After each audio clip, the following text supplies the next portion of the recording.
Assalamualaikum warahmatullahi wabarakatuh. Selamat berjumpa kembali anak-anak semuanya.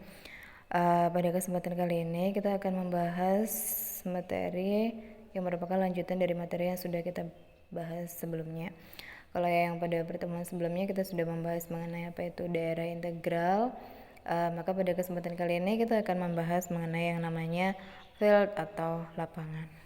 Kita tulis dulu judulnya di sini. Field atau yang biasa disebut sebagai lapangan. Nah, jadi apa sih yang dimaksud sebagai field itu atau lapangan itu? Jadi anak-anak pada saat kita mempunyai suatu ring, ya. Jadi pada saat kita mempunyai suatu ring, misalnya ringnya seperti ini ya. Nah, ini adalah si ring yang mana dia sudah dilengkapi dengan dua operasi biner yaitu plus dan kali, dan dia sudah memenuhi ke-8 aksioma dari ring kayak gitu ya. Jadi supaya bisa menjadi ring maka himpunan tak kosong ini kan bersama dengan kedua operasi biner dia harus memenuhi 8 aksioma dari ring ya. Nah, pada saat si ring ini dia mempunyai properti tambahan lainnya lagi, yang mana properti tambahnya akan kita tuliskan di sini, maka dia akan bisa menjadi suatu field atau lapangan. Nah, kira-kira properti tambahan apa yang harus kita tambahkan ke situ, ke ringnya, supaya dia bisa menjadi lapangan?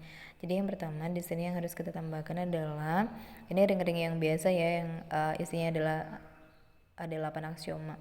Jadi di sini akan kita tambahkan yaitu yang pertama, dia harus merupakan ring kom. Apa maksud dari ring kom itu? Ring kom itu maksudnya adalah ring komutatif, yaitu dia memenuhi sifat komutatif terhadap operasi perkalian kayak gitu ya. Nah, kemudian yang kedua, dia harus merupakan ring D-alsa. Apa ring D-alsa itu maksudnya? Ring D-alsa itu maksudnya adalah dia mempunyai elemen satuan. Dalam arti di sini dia mempunyai identitas terhadap operasi perkalian, atau yang biasanya kita sebut sebagai ring kom D-alsa kayak gitu. Nah, jadi pertanyaannya adalah apakah hanya ini saja syarat yang harus kita tambahkan supaya bisa menjadi field atau lapangan? Jawabannya adalah tidak. Jadi kita di sini punya syarat tambahan yang lainnya lagi, yaitu apa? Nah, jadi syarat tambahan yang lainnya lagi adalah semua unsur tak nol di R ini. Jadi ini misal unsur nolnya ya. Nol kan harus dimiliki oleh setiap ring kan, dimana nol ini adalah elemen netral atau identitas terhadap penjumlahan. Nah, dalam hal ini untuk setiap unsur tak nol dari R, semuanya pokoknya di sini itu semua anggotanya kecuali nol ini dia harus merupakan unit ya. Jadi setiap unsur di R yang kecuali nol ya, kecuali nol, maka dia harus merupakan unit. Unit itu maksudnya apa? Unit ini adalah sesuatu hal yang sudah kita bahas di pertemuan yang sebelumnya. Jadi waktu itu kita sudah membahas di video yang sebelumnya, kita sudah membahas tentang unit dan zero divisor ya. Nah, unit itu apa? Unit itu maksudnya adalah dia mempunyai inverse terhadap operasi perkalian. Jadi manakala suatu unsur itu mempunyai inverse terhadap operasi perkalian, maka dia bisa disebut sebagai unit kayak gitu ya. Nah, jadi artinya kalau misal kita jumlahkan di sini ada beberapa syarat yang harus dipenuhi oleh suatu ring supaya bisa menjadi, atau suatu himpunan supaya bisa menjadi field atau lapangan. Nah, jadi kita hitung dulu dari sini. Yang ini tadi supaya bisa menjadi ring dia sudah memenuhi ke-8 aksioma itu ya. Ditambah sama ini 9, tambah sama ini 1 jadi 10, tambah sama ini 1 jadi totalnya ada 11 ya. Berarti total semuanya ada 11 aksioma supaya bisa menjadi field atau lapangan seperti itu ya. Nah, kalau daerah integral kemarin anak-anak masih ingatkah? Yang daerah integral itu supaya menjadi daerah integral dia harus bagaimana?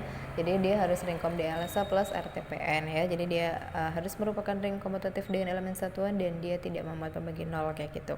Kalau yang di sini dia harus ring kom D-alsa dan dia harus mempunyai inverse terhadap operasi perkalian ya untuk elemen tak nolnya ya. Jadi semuanya harus punya inverse terhadap operasi perkalian atau disebut sebagai unit kayak gitu. Nah, selanjutnya anak-anak kita akan membuatkan contohnya dulu. Misal yang pertama kita akan mengidentifikasi misal Z gitu ya. Z itu adalah suatu himpunan bilangan bulat. Pertanyaannya adalah apakah Z itu merupakan lapangan? Jadi kita tulis dulu Z itu merupakan suatu himpunan yang anggotanya itu adalah bilangan bulat negatif, bilangan bulat positif dan nol ya. Kita tulis seperti ini.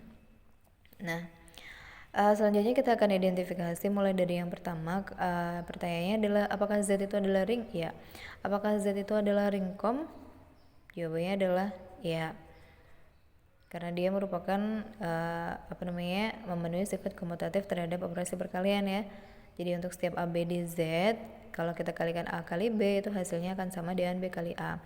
Kemudian untuk yang ring dialasanya apakah terpenuhi? Jawabannya adalah terpenuhi ya. Kalau ditanya siapakah elemen satuan dari Z, elemen satuan dari Z adalah 1. Artinya untuk setiap unsur yang ada di Z, kalau kita kalikan dengan 1 maka hasilnya adalah dirinya sendiri. Maka 1 itu disebut sebagai elemen satuan dari Z kayak gitu ya, atau identitas terhadap operasi perkalian. Nah sekarang kita akan cek apakah unitnya itu terpenuhi untuk setiap unsur tak nolnya. Nah ini masih tanda tanya ya di sini ya. Nah sekarang kita akan cek dulu ya. Untuk nolnya kan nggak usah ya. Untuk yang 1 misal 1 itu apakah punya inverse, jadi artinya 1 dikalikan dengan siapa yang hasilnya adalah elemen satuan kayak gitu ya. Nah, satu kali sama berapa supaya hasilnya jadi 1? Jawabannya adalah 1 itu sendiri ya kan. Jadi 1 dikalikan dengan 1 hasilnya adalah elemen satuan yaitu 1. Berarti artinya inverse dari 1 itu adalah 1 itu sendiri. Nah, kemudian untuk men 1 dikalikan sama siapa supaya hasilnya itu jadi 1? Ada siapa? Men 1 ya kan. Nah, kemudian sekarang kita akan melakukan pengecekan untuk 2. 2 dikalikan sama siapa supaya hasilnya itu jadi 1? Sebenarnya ada sih ya, yaitu siapa? Setengah. Tapi masalahnya setengah itu bukan merupakan anggota dari Z. Jadi tidak ada di dalam sini, ya kan? Di dalam sini artinya tidak ada inverse dari 2. Atau kita bisa mengatakan bahwasanya tidak ada unsur di Z yang kalau dikalikan dengan 2 hasilnya menjadi 1. Sehingga kita bisa menarik kesimpulan bahwasanya 2 itu tidak mempunyai inverse terhadap operasi perkalian di Z kayak gitu ya. Nah, dari sini ternyata 2 bukan unit ya.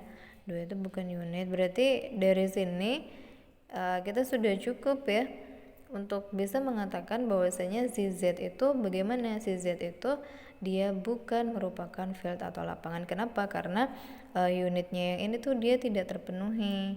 Ya kan? Karena apa? Karena tidak semua unsur di Z itu mempunyai inverse terhadap operasi perkalian, atau tidak semua unsur di Z itu merupakan unit. Contoh penyangkalnya mana? Contoh penyangkalnya adalah ini. Kalau kita ambil 2 ternyata dia tidak punya inverse terhadap operasi perkalian. Yang lainnya lagi banyak ya, misal kayak 3 juga dia tidak punya inverse, 4 juga, 5 juga, dan seterusnya. Jadi yang punya inverse itu cuma 1 dan min 1 aja ya ini. Sehingga dalam hal ini kita bisa menyimpulkan bahwasanya Z itu bukan lapangan. Kalau misal ditanya alasannya kenapa dia bukan lapangan, ya karena dia tidak memenuhi syarat yang ini ya, yaitu dia tidak semua elemennya, elemen tak nolnya mempunyai inverse terhadap operasi perkalian. Nah sekarang kita akan buatkan contoh yang lainnya lagi. Misal contoh yang kedua, kita akan mengambil misal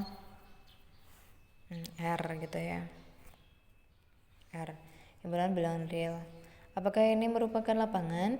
Sekarang kita akan cek untuk ring komnya apakah terpenuhi. Iya, dia merupakan ring komutatif. Apakah dia memenuhi elemen satuan? Maksudnya apakah dia mempunyai elemen satuan? Jawabannya adalah iya. Dia punya elemen satuan yaitu 1. Kemudian apakah setiap unsur tak nolnya itu merupakan unit? Jawabannya adalah iya. Jadi setiap unsur tak nol di himpunan bilangan real adalah unit atau pasti punya inverse terhadap operasi perkalian kayak gitu ya.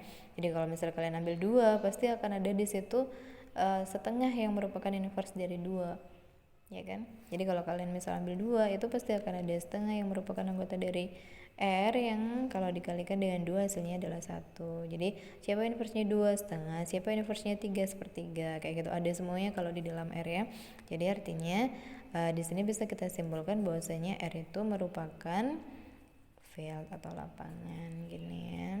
Nah, gitu. Kemudian untuk contoh yang berikutnya, misal di sini kita akan ambil si Z ya, bilangan bulat modulo Zn, bilangan bulat modulo 4 aja ya, yang mana anggotanya adalah 0, 1, 2, dan 3. Nah sekarang kita akan cek untuk yang pertama, yaitu apakah dia merupakan ring kom. Jawabannya adalah iya. Nah, kemudian apakah dia itu mempunyai elemen satuan? Jawabannya adalah iya. Siapa elemen satuannya? 1. Nah, sekarang apakah semua unsur tak nol di Z4 yaitu 1, 2, 3 ini punya inverse terhadap operasi perkalian? Atau bisa dikatakan apakah mereka ini merupakan unit kayak gitu ya. Nah, berarti kita cek aja di sini.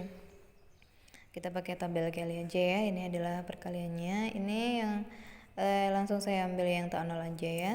Jadi di sini itu kalau dikalikan itu 1 2 3 1 2 3 2 kali 2 4 berarti kosong, 2 kali 3 6 berarti 2, 2 kali 3 kali 2 6 berarti 2, 3 kali 3 9 berarti 1.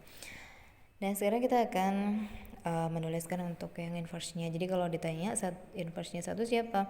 Inverse-nya 1 ya berarti 1. Jadi kita mencari dua angka yang kalau dikalikan hasilnya adalah 1 kayak gini ya.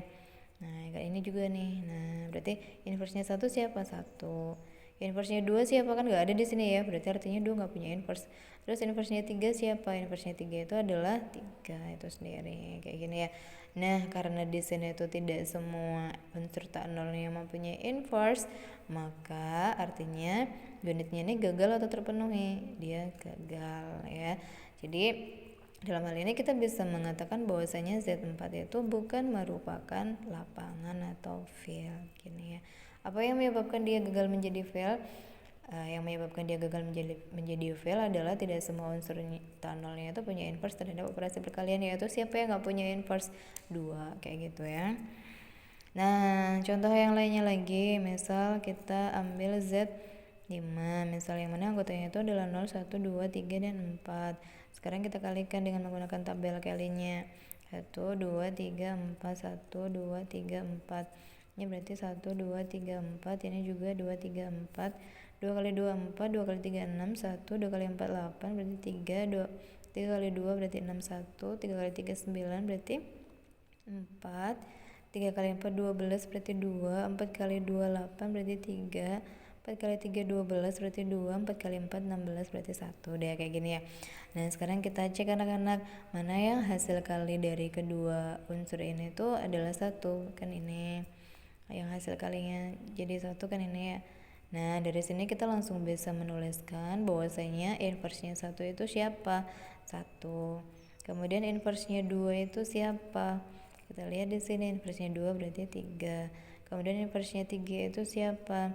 2. Dan inverse-nya 4 itu siapa?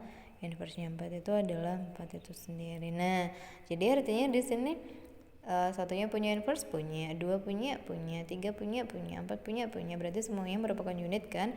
Berarti artinya untuk unitnya itu terpenuhi. Oh ya, tadi kita belum tuliskan ya apakah ringkomnya terpenuhi, jelas ya. Apakah dia DLSA-nya terpenuhi? Apakah unitnya terpenuhi? Iya, barusan dibuktikan di sini ya. Nah, sehingga kita bisa mengatakan bahwasanya Z5 itu merupakan field atau lapangan. Kayak gini ya anak-anak ya. Nah, untuk yang contoh-contoh berikutnya nanti anak-anak bisa coba ya di buku atau di PPT-nya nanti ya, dan anak-anak juga bisa lihat dari PPT nanti untuk yang contoh-contoh yang lainnya lagi ya. Oke anak-anak, mungkin sampai di sini dulu penjelasan kita pada kali ini. Terima kasih. Wassalamualaikum warahmatullahi wabarakatuh.